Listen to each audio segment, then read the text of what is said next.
Okay, what is diffusion? The spreading of a substance through a medium like air or liquid is called diffusion. You can say the movement of molecule from the region of higher concentration towards the region of lower concentration is called diffusion.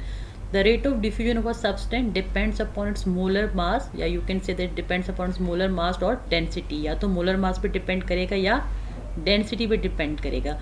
We have discussed the diffusion in gases. Now we are going to discuss the diffusion in liquid. What do you mean by the diffusion in liquids? The rate of diffusion of liquid is comparatively less as compared to rate of diffusion of gases. There are so many examples. One of the example is, if liquid ink is left at the bottom of the test tube full of water, it will spread evenly throughout by the diffusion, but its color spreads more slowly than gases. क्या करेंगे, एक हमने test tube ली, उसको fill कर लिया water से, and when we add the few drops of ink it will spread evenly throughout the test tube, but its colour spread more slowly than gases. इसका जो रेट ऑफ डिफ्यूजन होगा वो बहुत कम होगा, या अगर गैसेस के मुकाबले में अगर देखें तो रेट ऑफ डिफ्यूजन स्लो होगा. Yeah, you can say that 2 or 3 drops of blue ink in water make it blue due to diffusion of liquid in liquid. This is an example of diffusion of liquid in liquid. यानी जो हम add कर रहे हैं वो भी liquid form में है, और जो मीडियम हमारे पास है वो भी लिक्विड है. Is a diffusion of liquid in liquid. So diffusion of liquid is slow as compared to diffusion of gases. What do you mean by the diffusion? It is a movement of molecule from the region of higher concentration towards the region of lower concentration. There is another example. If we take the cup of green tea, so when we add the tea bag of a green tea, the molecule from the higher concentration move towards the lower concentration. Green tea का जो होगा, जो हम add करेंगे इसमें tea bag होगा, its has a higher concentration of green tea, so the green tea particles move towards the water molecule. So higher concentration से lower concentration की तरफ मूवमेंट होगी, बट दिस स्प्रेडिंग या this movement of molecule is slow. It's called the diffusion of liquids. There are so many examples.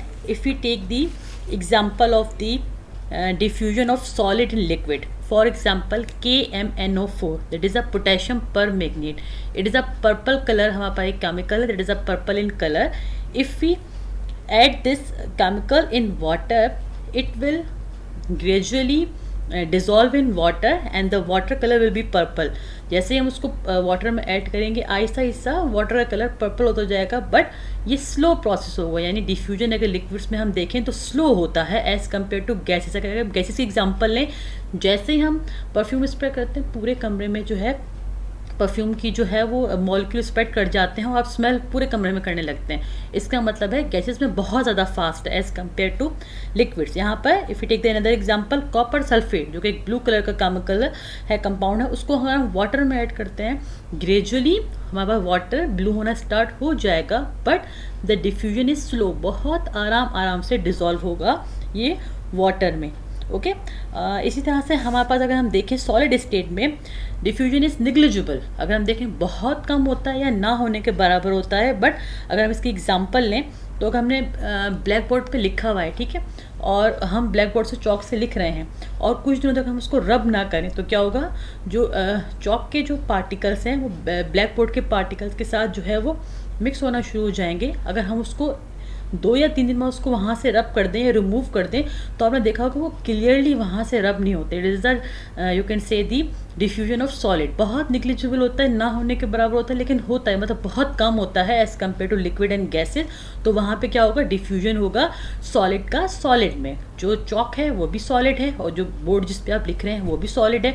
तो उसको remove करने के बाद देखोगे स्टेन कुछ रह जाते हैं, बहुत क्लियरली क्लीन नहीं होता, जस्ट बिकॉज कि वहाँ पर मॉलिक्यूल्स की स्प्रेडिंग हो रही होती है. सो सबसे ज़्यादा हाईएस्ट जो डिफ्यूजन होती है वो गैसेस में होती है, उसके बाद लिक्विड्स में होती है, और सबसे ज़्यादा कम जो है वो सॉलिड्स में होती है.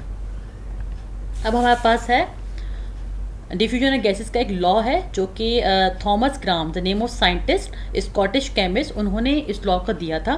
Thomas gram, a Scottish chemist, studied the rate of diffusion of different gases and formulated grams law of diffusion इन 1846. 1846 में थॉमस ग्राम्स ने इस लॉ को दिया था। वो क्या कहते हैं, the rate of diffusion of gas is inversely proportional to the square root its molar mass और डेंसिटी। अगर आप यहाँ पे देखें, capital R indicates the rate of diffusion, D indicates the density of a gas, and M stands for the molar mass. The rate of a diffusion of a gas is inversely proportional to the square root of its density or molar mass. What do you mean by the inversely proportional? If we increase the one variable, the second variable will decrease. For example, अगर हमारे पास density या फिर molar mass highest होगा या ज़्यादा होगा तो हमारे पास गैसेस का डिफ्यूजन जो है वो कम होगा, और हमारे पास इसी तरह से अगर हमारे पास डेंसिटी या मोलर मास कम होगा तो गैसेस का डिफ्यूजन ज़्यादा होगा। Okay, the rate of diffusion of hydrogen gas more than oxygen gas. हम ये कहते हैं कि हाइड्रोजन जो है वो बहुत ज़्यादा डिफ्यूज़ होती है as compare to oxygen, because hydrogen की जो मोलर मास है या डेंसिटी है वो बहुत ज़्यादा कम है as compare to oxygen. So the rate of diffusion of hydrogen gas is more than oxygen gas. Lighter gases can diffuse faster than heavier gases. जो लाइटर गैसेस होंगी they can diffuse faster as compare to heavier gases. ये यहाँ पर जो explain किया गया है इस लॉ को, वो यही बता रहा है कि rate of diffusion of a gas is inversely proportional to the square root of it density, या फिर you can say the square root of its molar mass. जितना मोलर मास ज़्यादा होगा उतना डिफ्यूजन कम होगा। इसी तरह से जितनी डेंसिटी ज़्यादा होगी उतना डिफ्यूजन कम होगा। अगर आप इसको इस तरीके से भी कहें कि जितनी डेंसिटी कम होगी उतना ही ज़्यादा डिफ्यूजन होगा, जितना मोलर मास कम होगा उतना ज़्यादा ही डिफ्यूजन होगा। ओके, डेंसिटी क्या मतलब है, the mass per unit volume of a substance is called density. आसान वर्ड्स में आप ये कह सकते हैं कि बहुत ज़्यादा लाइटर जो गैसेस होंगी वो बहुत आराम से डिफ्यूज़ कर सकती हैं। इसके मुकाबले में जो गैसेस बहुत ज़्यादा हैवी होंगे उनका मोलर मास या डेंसिटी ज़्यादा होगा, उनका डिफ्यूजन उतना ही कम होगा। So that is a law that was given by the Thomas Graham. उन्होंने इस लॉ को दिया।